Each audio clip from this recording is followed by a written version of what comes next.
Welcome back, everybody, for another deep dive. Today, we're going to be looking at reincarnation. Oh, cool. But we're not just talking about reincarnation generally. Mm-hmm. We're going to be using the book Many Lives, Many Masters Okay. by Dr. Brian Weiss, a psychiatrist, Yeah. to kind of guide our discussion today. Sounds fascinating. So the book is about his experiences with a patient Yeah. named Catherine and her journey through past life regression therapy. So it's not just like a general philosophical thing. Yeah, a case study. That's Yeah. really interesting. And so we start the book, we're introduced to Catherine, and she's a lab technician. Okay. But she's struggling with all these phobias and anxieties. Got it. And traditional therapy just wasn't working for her. So Dr. Weiss was kind of her last resort. I see. So she was really struggling. Yeah. And Dr. Weiss had actually been using hypnosis for years in his practice. Okay. And he had seen it be helpful for patients to reduce anxiety, overcome phobias Makes sense. by, accessing deeply buried memories or traumas. Yeah. But he had never delved into the realm of past lives before. Oh, so this is kind of new territory for him. Yeah. So imagine Catherine, this woman of science, walking into his office, Right. skeptical but desperate for relief. Yeah, I can see that. How do you think Dr. Weiss even introduced this whole idea of past life regression therapy to her? Well, I imagine he would have started by explaining just the process of hypnotic regression in general, Right. which is like guiding the patient into a very relaxed, trance-like state Okay. where they can kind of explore their subconscious more openly. Right.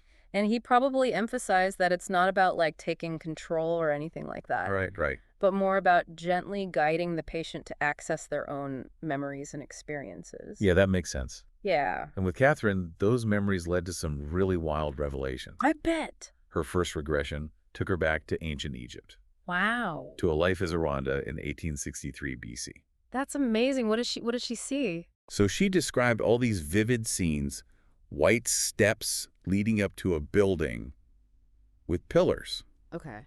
a really busy marketplace, a barren valley with this Yeah. precious well off in the distance. So very specific details. Very specific. And what's really crazy is that Catherine had no prior knowledge of ancient Egypt, None at all. at all. That's incredible. It's wild. It really makes you think. I know. What do you think that moment was like for both Catherine and Dr. Weiss? Oh, it must have been mind-blowing for both of them. Yeah. You know, for her, it's like uncovering this hidden part of herself, Right. a life she never knew existed. And for him, it's Yeah. like, whoa, this is something totally new. Yeah, confirmation of something. Yeah, exactly. Now, that was just the beginning. Right. As Dr. Weiss continued these sessions with Catherine, she started recalling all these other past lives. Okay. Each one, potentially offering clues to her anxieties that she Yeah. was dealing with currently. Interesting. So it wasn't just about like reliving those past lives. It was about understanding how they connected to her present. Exactly. Oh, that's fascinating. So, for example, one of her past lives revealed this fascinating connection to her fear of illness. Okay. As Luisa, a Spanish prostitute in 1756, she actually suffered from a waterborne illness. So maybe that's where that fear stems from. Yeah, somehow it's imprinted on her soul or something. Yeah, like a deep-seated memory or trauma. Yeah, and then it just manifests as a phobia in this life. That's a really compelling idea. I know, and then we see this pattern repeating in other lives too. Oh, okay. So there's Abby, a black servant in the 1880s in America, Right. and she witnesses this devastating house fire. Oh, wow. That's scary. Yeah, and so I'm thinking, could that be connected to her claustrophobia? It's possible, right? The fear of being trapped Yeah. in that burning building could have carried over, Yeah. manifesting as a fear of enclosed spaces. Makes sense. It's really interesting to think about. I know, and then here's where it's even more interesting, okay? Yeah. Even more interesting. I'm hooked. So in some of her regressions, Catherine begins communicating with what she calls master spirits. Master spirits, now who are they? Yeah, so these master spirits, as she calls them, exist on a spiritual plane. Okay. And they have this vast knowledge. Right. And they act as these guides for her, offering insights into her past lives and the reasons behind her struggles. So they're not just like passive observers, they're actively engaging with her. Exactly. And they're giving her explanations and guidance. That's amazing. So what kind of things did they tell her? Well, they told her things about her past lives, but get this. Oh, okay. Their insights weren't limited to just Catherine.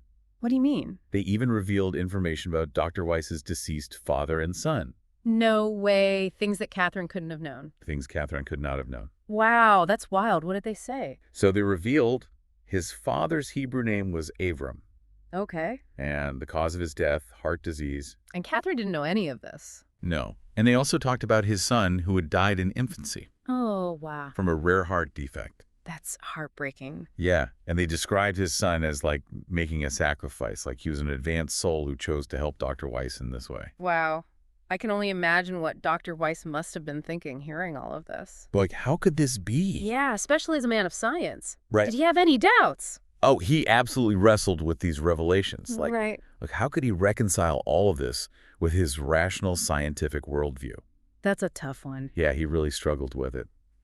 Yeah, it really makes you think about how these master spirits kind of bridge that gap between the spiritual and the scientific. Yeah, they definitely challenge our conventional thinking. Totally. But let's go back to the information they shared about Catherine's past lives for a second. Okay.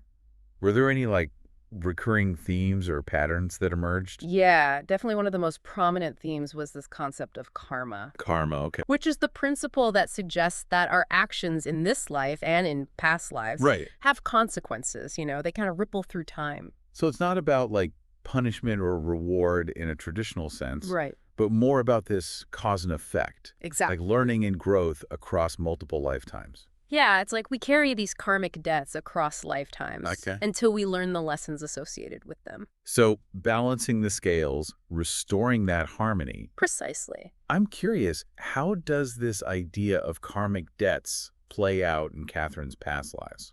Well, one really poignant example is her life during the 18th century. Okay. As a soldier, she was consumed by this hatred and resentment Oh, okay. towards the wealthy and powerful. Okay. It was a really bleak existence, Yeah. marked by poverty and hardship. It sounds like a very challenging life. It was, and the master spirits actually suggested Okay. that in a previous life, she had misused her own wealth and power, Oh, interesting. causing harm to others. So kind of like experiencing the other side of it. Exactly, she had to experience the pain and suffering that she had inflicted on others in the past. To kind of develop that empathy, Exactly, it's not about revenge or punishment. right? It's about understanding the consequences of our actions, both positive and negative. And developing that compassion, both for ourselves Yeah, and for others who might have experienced something similar. absolutely. Like these past lives, these regressions, are like these powerful reminders Yeah, that our actions have ripple effects that extend far beyond our immediate understanding. totally. And this idea of interconnectedness is further emphasized Okay. by this idea that souls often reincarnate in groups. Oh, wow. So we're working through these karmic lessons together. Exactly. Think about it. The people in our lives, the ones we love,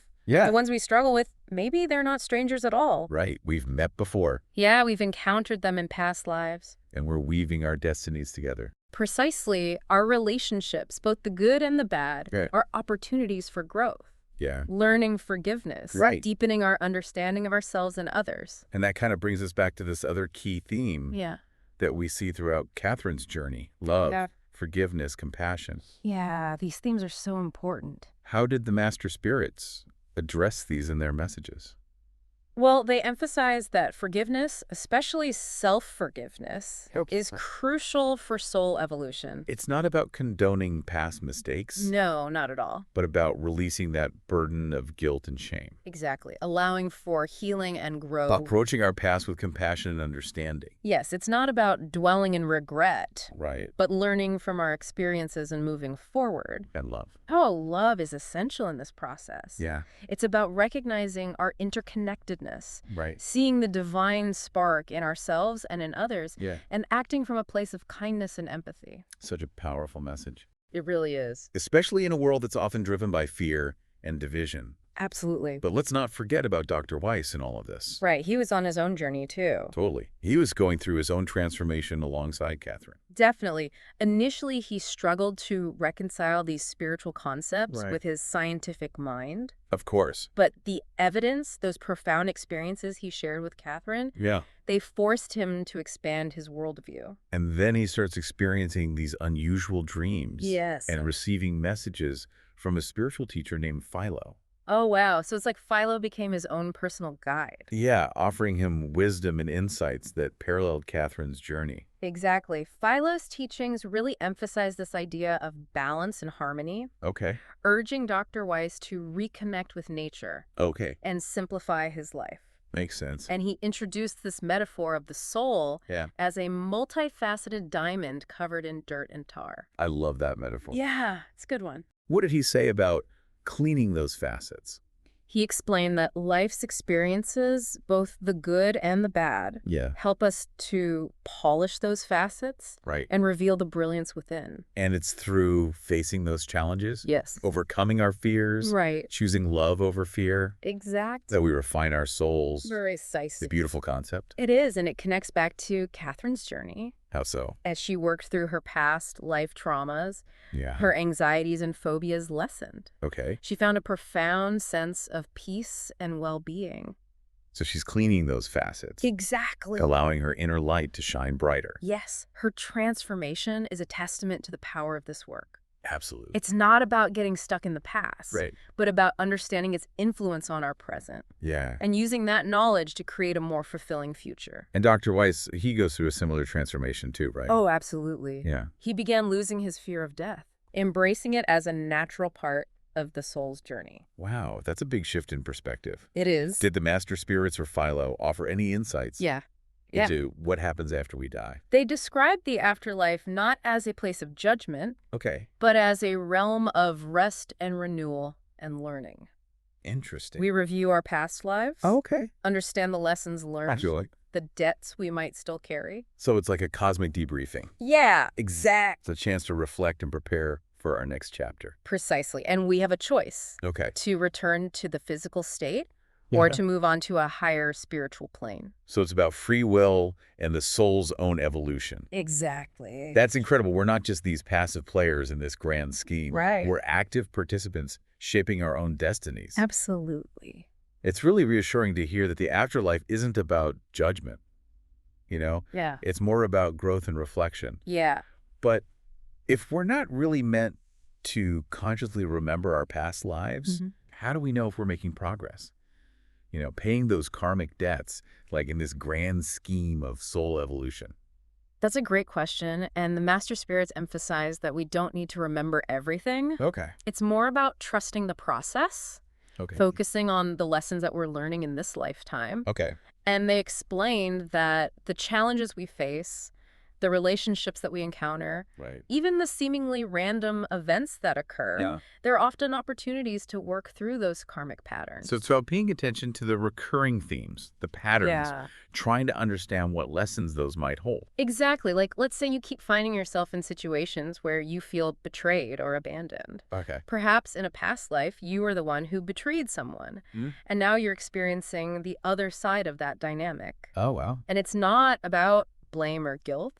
Right. It's about understanding that karmic interplay, Okay. developing empathy, learning forgiveness. Yeah, instead of seeing these things as punishments, we can view them as opportunities for growth, Exactly. balancing the scales. Precisely. And the Master Spirits emphasize that we're not alone in this process. Okay. You know, we have guides, teachers, loved ones, both here and beyond, Right. who are helping us navigate these lessons. So it's like we have this whole team of support, Yeah. even if we're not consciously aware of it. Exactly. Think about those times when you receive like unexpected guidance. Okay. A sudden flash of insight. Or you feel a sense of comfort when you need it most. Right. Those could be like these subtle nudges Oh, wow. from your spiritual support system. That's a nice thought. Yeah. It's like we're all interconnected, like Oh. this vast web of souls supporting each other Exactly. on these journeys. That's a beautiful way to look at it. Yeah. And it brings us back to Catherine Yeah. and the transformation that she went through. Absolutely. She went from being so anxious, Yeah. phobic, filled with fear, to radiating this peace and serenity and self-understanding. It's really inspiring. It is. You know, it suggests that we all have this capacity for healing, Yeah. for growth, for reaching this state of greater peace Absolutely. and understanding. Yeah, and remember, Dr. Weiss went through a profound shift, too. He did. He started as this skeptical scientist Right. and ended up embracing the reality of all of this. It's amazing how transformative these experiences can be.